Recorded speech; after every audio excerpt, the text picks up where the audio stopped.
Previously on the Call of the Flame. Can I help you, sir? I followed your father's path. He killed Ruadu, chieftain of the tribe of gods. I carry his gift, his fire. Since the death of Ruadu, his powers have left this world. What's your name? Toro. I'm Colin. I am 𝐂𝐴𝐿𝐴. He's 𝐂𝐚𝐥𝐥. We accept your job offer, Wizard Man. I have set you on a path for answers.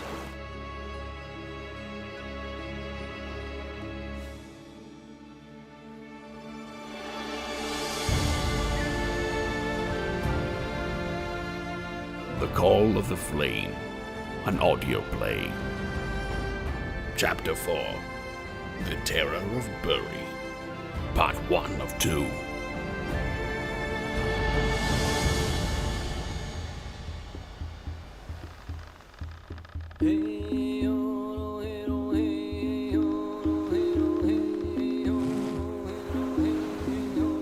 With the sea behind them, our voyagers leave their boat in one of the many ports in the land of Buri.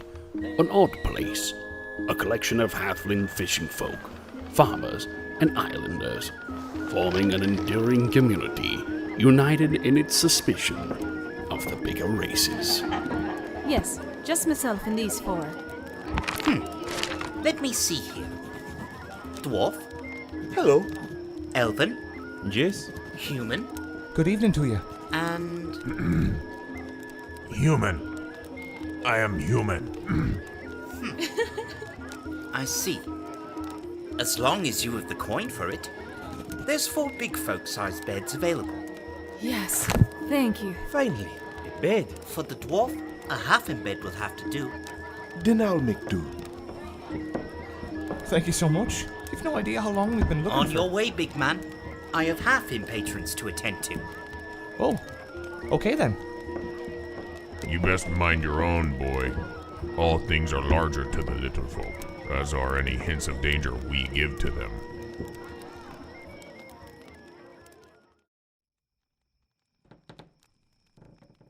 With a setting of comfort, the defenses in Buri's mind give way to a deep slumber, one which manifests into a dream.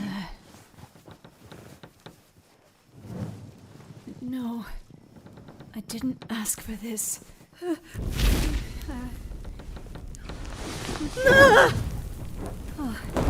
Oh no. Oh no. Wake up! Wake up! There's a fire! Oh, God. Oh, Put God. up that hand! I don't know how. Water. I need water! Time! Quickly, out the window! Everyone out! There's a bloody fire! Fire! Callan! Where's Callan? There's no time, girl. We must go outside.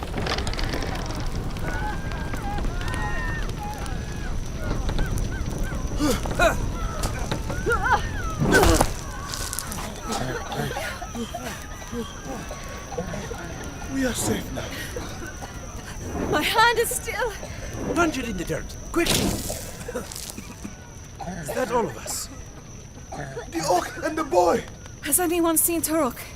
Or Callan? They're not here! There! Girl, no! I can... No! Do not go in. No! This was my doing. Oh no! Girl, he comes. We saw the flames. Buri, are you all right? Callan! Oh my gods! What were you doing out here? Late night sword lessons? My inn! Look at it! It's gone! We should leave before... Was it you, big fella? It wasn't us. Yeah. I see that look on your face, girl. You did it. I know you did. I'm sorry. I'm so sorry. I didn't mean to. Out! You arsonist! Never come back! Out! Out!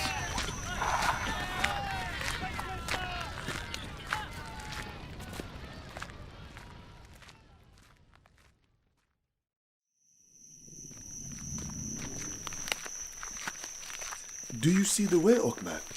Well enough. I can see the western mountains. Off the road?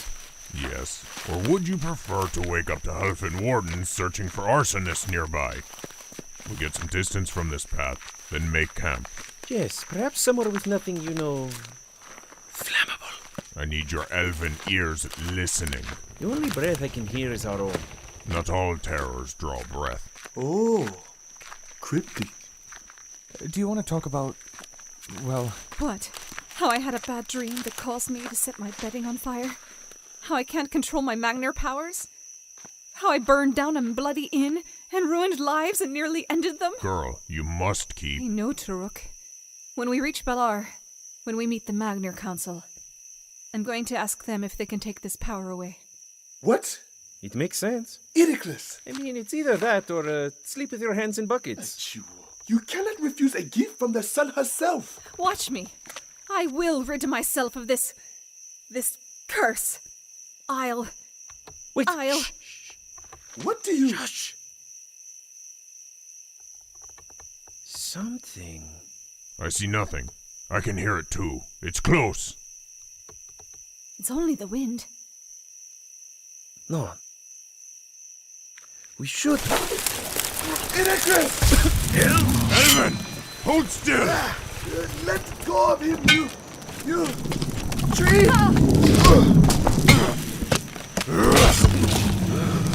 Thanks. Stay back! It is shaped like a man. With my spear, I will bolt from that mount its shoulders and remove its head off with my great strength. Bloody hells! No, dwarf! Ah!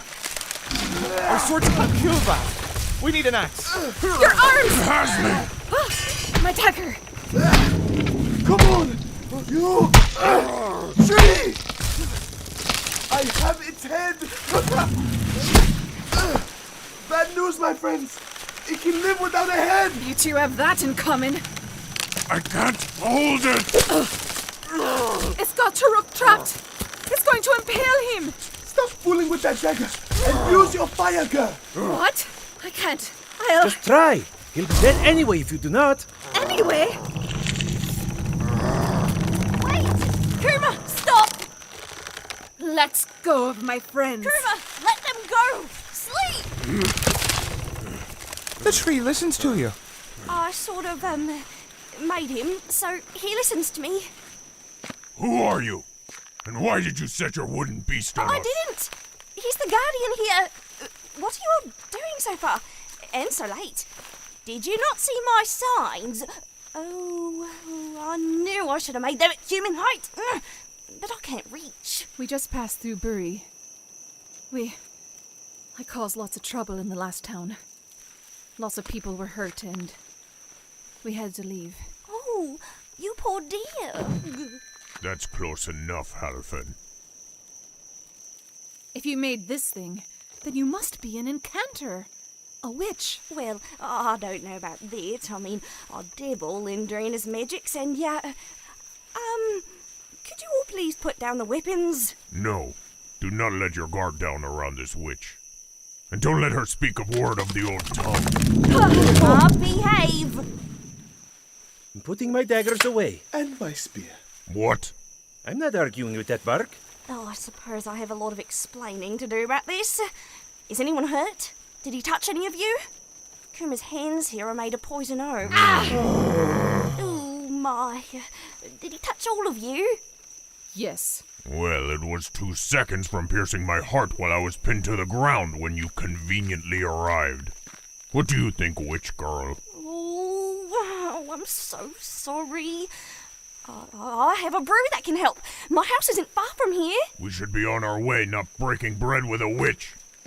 Wait, where are you going, Elven? I don't know about you, but I have sensitive skin, Orc. Encanters were well revered and respected in my kingdom. They're mostly harmless. Now, I'm going to take the little woman's cure. You are all free to join me. You need somewhere to stay for the night, I imagine. You're all free to sleep in my shack or by my garden. There's plenty of food and pipeweed. Oh, yes. Please. Are you all mad? Turok, this is the first magicked person we've met that isn't a sorcerer. I need to talk to her. I'm going too. This way, please. If you do any of us harm, you will wish you didn't call your monster off me.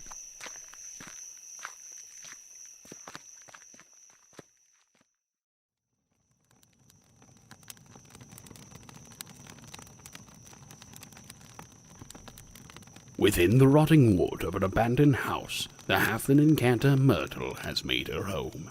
Walls stacked to a height with herbs, books, insects, and jars of precious ingredients for her unique magic. It's ready. I put some special herbs in this tea. It will help with the itching, and it will fend off some predators. Careful, it's hot. It actually is not terrible. Maybe a little honey next time. It tastes a little funny. Go ahead, boy. I watched her brew it. Thank you. But that does not mean I will partake from you, witch. Where are you all going? West. I've never met a halfling that looks or speaks the way you do. Not all small folk come from land. Others come from little islands out in the sea. Halflings are only safe in numbers. Except you. I wonder why that is. I live alone. Sometimes the sick come find me to be cured. You can cure people? Sometimes. Duina, the guardian of nature, gives enchanters the ability to use living energy from all sorts of things. Plants, animals, living and, also dead. We use them in our alchemy, our enchantments. Old 𝐂𝐚𝐥𝐥 out there has the energy of a friend that I, couldn't save. Your friend is in the tree? No, just his energy. He was brave, and now so is 𝐂𝐚𝐥𝐿. He was protective of me, and so is 𝐂𝐚𝐥𝐿. It's his energy. Good energy. That is enchantment. Bad energy?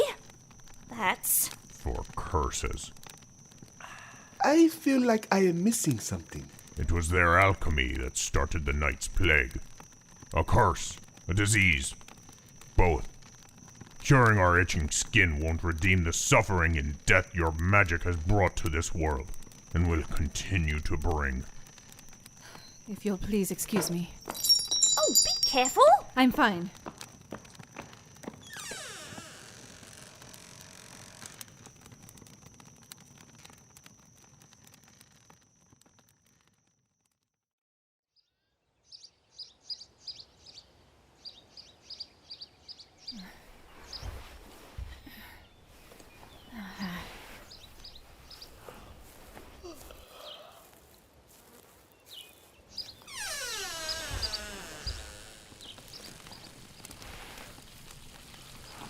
Oh, something smells good. That would be the venison your orc hunted, and some eggs. I already ate. He's outside training with your boyfriend. Oi, he's not my boyfriend. Well, he seemed... Oh, so sorry. Here, have a seat. Have some breakfast. I cooked and seasoned it myself. And I watched to make sure she didn't put a curse or something on the food. It's good. And we may have also smoked with her outside. His pipe is so tiny. It's for two. Am I a giant among these people? Where are you going? If you don't mind, I wanted to eat outside.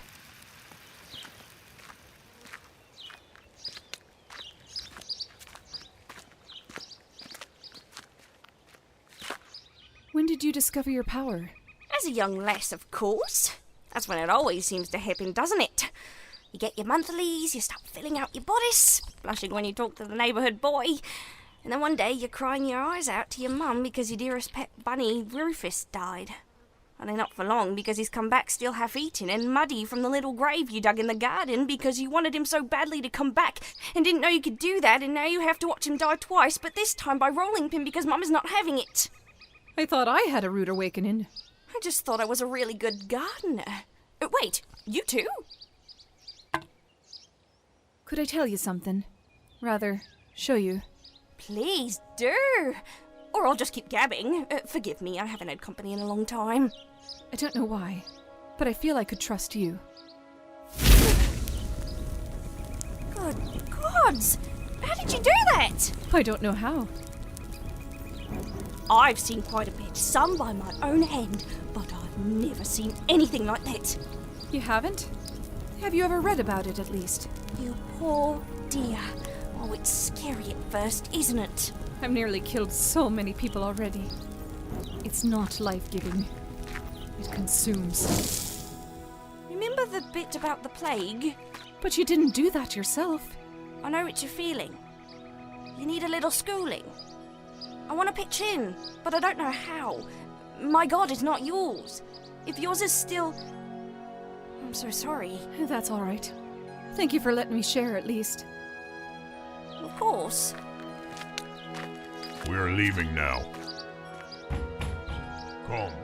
Thank you, I didn't get your name. Myrtle. Myrtle Dandyfoot.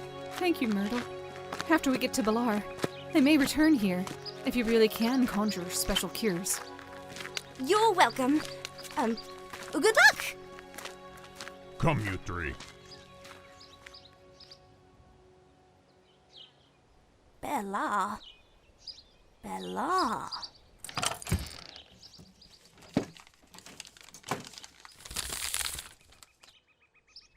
From where I am, the fastest way is through the Maka Mountains. Oh, Mother of Buri!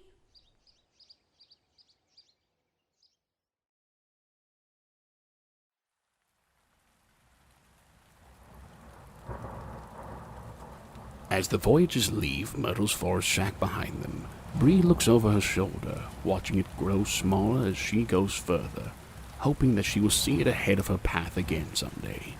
The party takes to pass a stone between the mountains, becoming a narrow trail before a dark abyss below.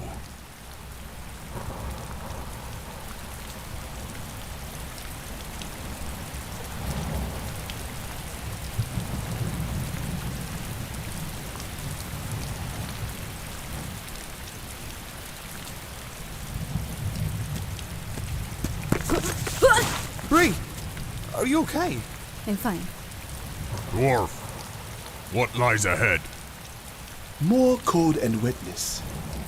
Also, if my eyes don't deceive me, the road leads on, but there is a dark crevice where we can make camp for the night. I'll take it over this rain. Come on, we're all tired. Very well. We could all do with sleep.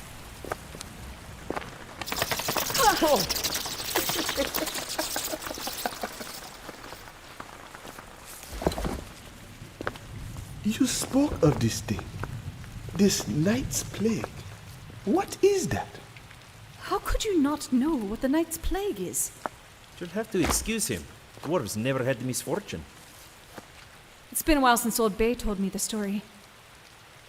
In the early days of the Winland Kingdom, before King Ardun, the winds went to war with 𝐂𝐴𝐿, the mountain men. Why? Well, territory dispute, bad blood, or some other damned thing. Let me finish.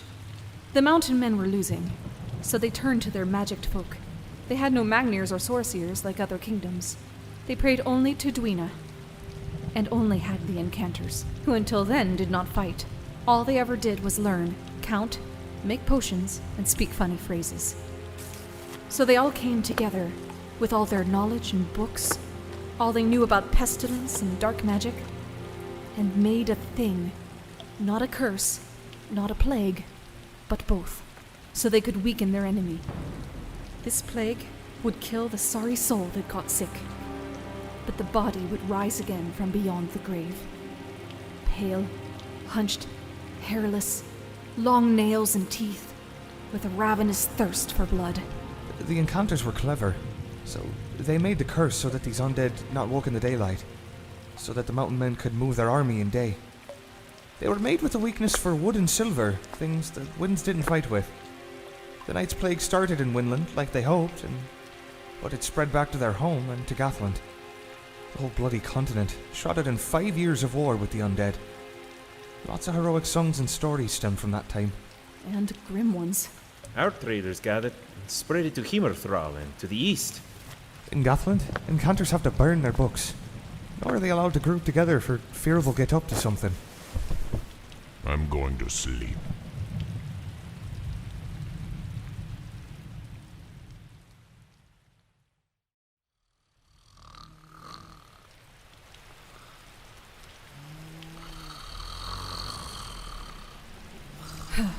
Great. Bree, Please don't ask me if I'm okay. you're not. Come on. You managed to live this long without burning down Finn's Inn. Hi, that was before the calling. Just let me just sleep away from all of you. It's safe. Both of you, keep your voices down. Yes, it's a miracle something hasn't come to shut all of you up by now. Is that something? To arms. Callan, your sword. Is it gone? Come out so we may face you. Oh, bollocks. Why did you say that? Get behind my spear. Buri, some light. Blood drinkers! Wood kills them faster. Don't let them take you. Don't get bitten.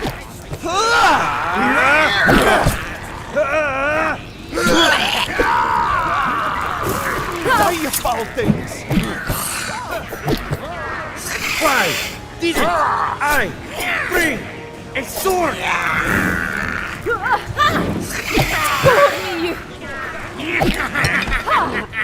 Don't let it bite. Not the warmth you were hoping for, beast? Yes! Die, you beasts! Stay over here, boy. There's too many. We have to leave. Agreed. The path outside is too small. They'll push us to our deaths. Callan! It got me! I'm coming. Boyd's surrounded, and we are as well. Callan!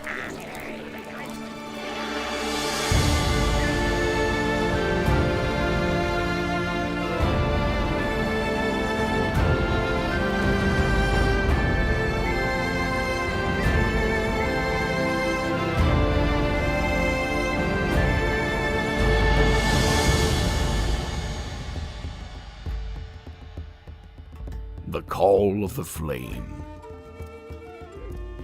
Starring Bonnie Bogovich, Stephen Cumberworth, Jacob Williamson, Corey Borges, Ash Williams, Zach Zathian Young, and Gary Gibbs II. For the full cast list and episode transcripts, please visit thecalloftheflame.com.